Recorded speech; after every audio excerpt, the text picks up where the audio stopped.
நடிகர் கார்த்தி பிறந்த நாளுக்கு ரத்த தானம் செய்த ரசிகர்கள். தமிழ் சினிமாவில் முன்னணி நடிகராக இருப்பவர் கார்த்தி. இவருக்கு தமிழ், தெலுங்கு, மலையாளம், கன்னடம் என ஏராளமான ரசிகர்கள் பட்டாளம் உள்ளது.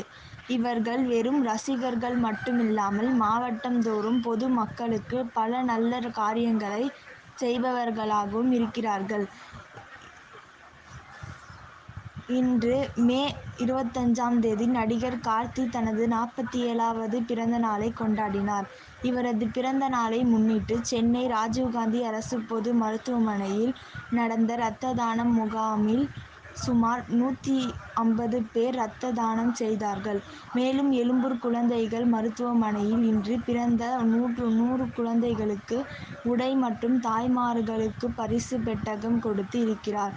கார்த்தியின் ரசிகர்கள் கடந்த 2 வாரங்களாக அன்னதானம், நீர்மோர் வழங்குதல் ஆகிய நிகழ்ச்சிகளை சிறப்பாக நடத்தினர் என்பது குறிப்பிடத்தக்கது.